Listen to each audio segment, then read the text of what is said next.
Hello, people of YouTube. My name is Steve Gray. This is Gray's Guitars. Thank you for watching.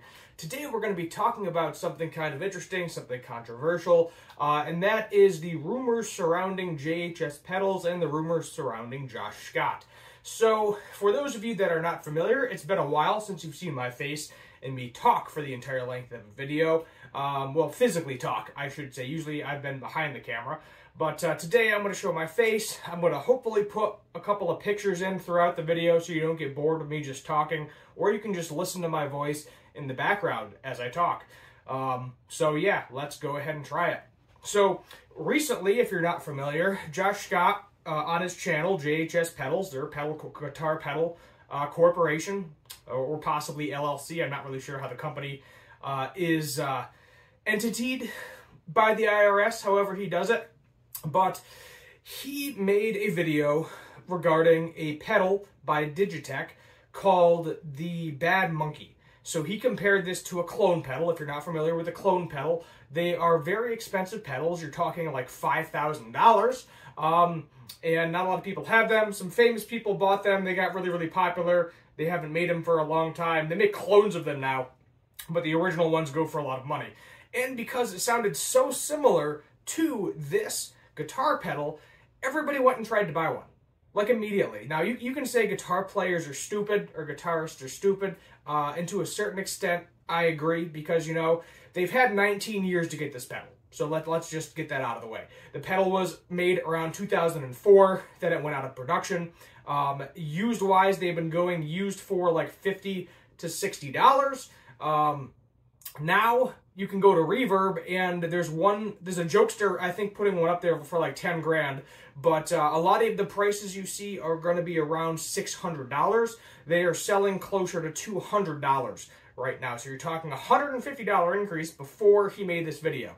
Now, he does have 400,000 subscribers as I am making this video, so a lot of people watch his channel, a lot of people like him, a lot of people like his stuff, a lot of people like his pedals, but the rumor that is surrounding that has also happened before, is that he does these videos with these cheap pedals because he secretly has a stockpile of these pedals. Now, this is not confirmed true, but that's why it's called rumors. That's why this video is called The Rumors Surrounding JHS Pedals, is because pretty much everything in this is going to be a rumor. Nothing is 100% concrete, but when there's so many different rumors, it kind of makes you think what's actually going on behind the scenes. At least that's kind of my thinking on it anyway.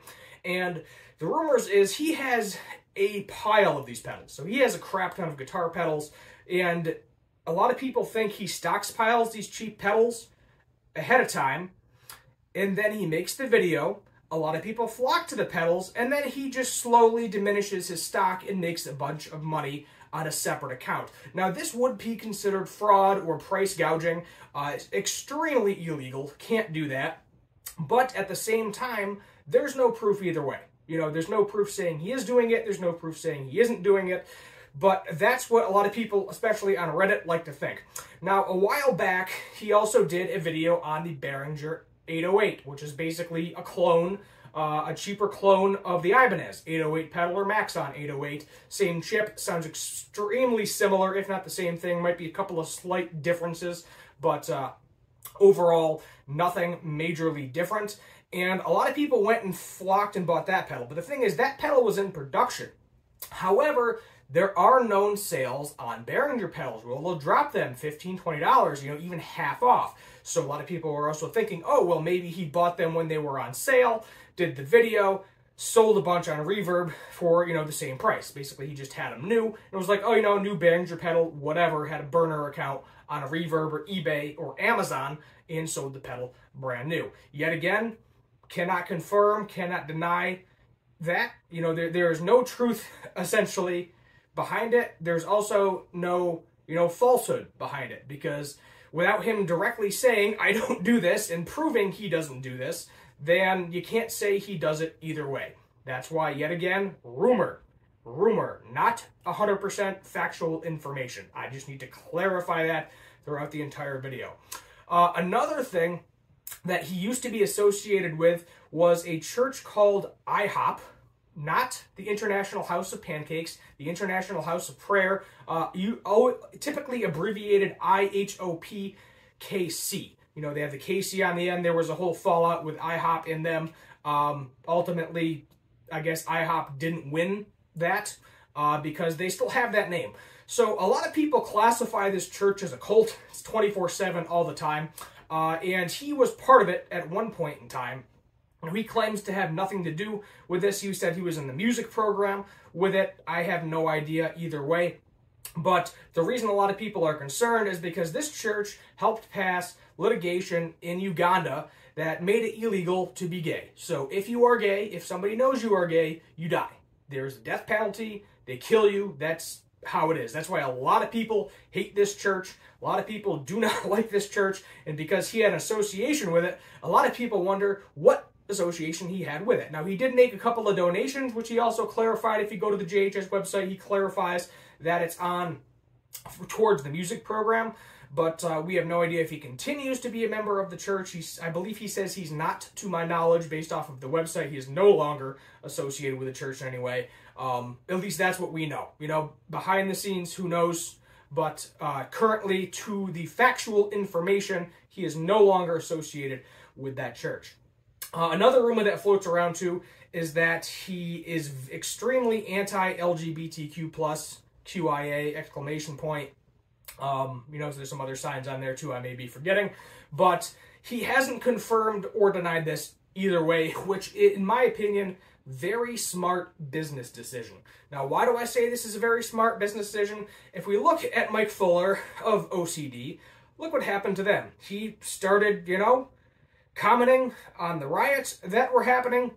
No matter what your feelings are, they lost an entire factory. So they are still in production to this day, but he lost a lot of money because of that. So it is very smart for Josh to not actually voice his opinion whatsoever on that matter. You know, because if he says he is pro, if there are people that were buying his pedals because they thought he wasn't pro, they are no longer going to buy his pedals.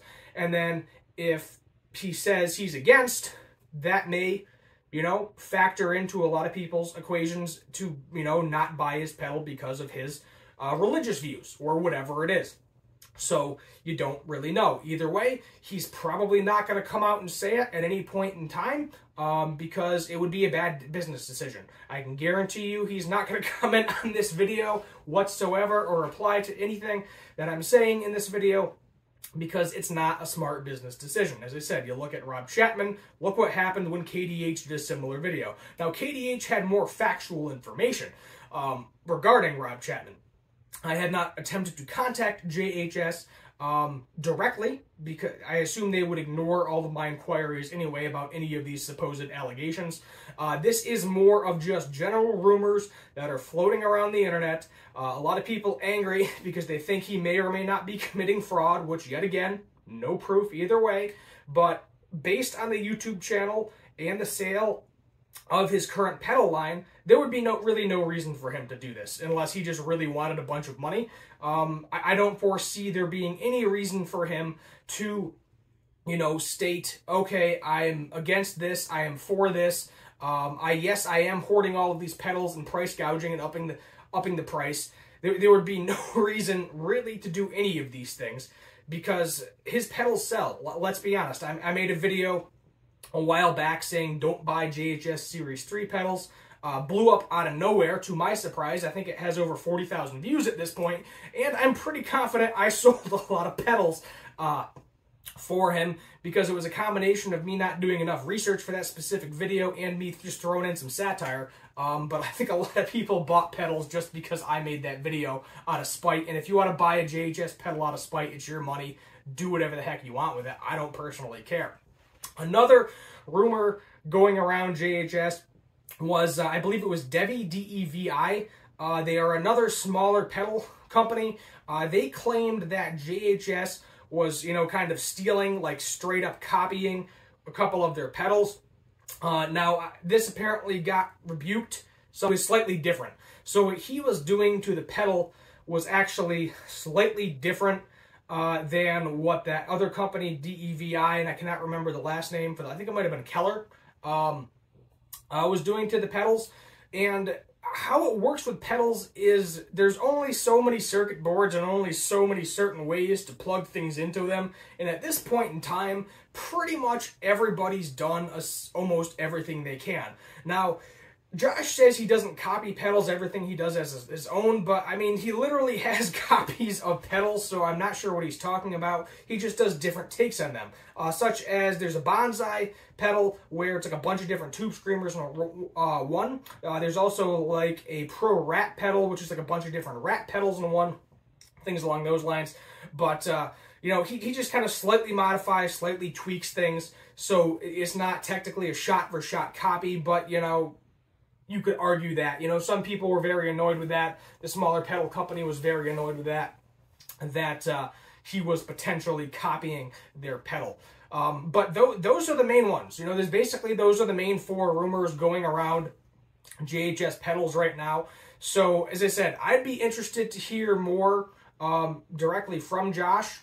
If he wants to comment on this video, if he wants to interact with me, by all means, you are welcome to do so. If you don't want to interact with me and none of your employees want to interact with me, I also completely understand that as well, being that there wouldn't be a point. From a business standpoint, there would be 0 point in interacting with me. I am a small YouTube channel. I have less than 1,000 subscribers.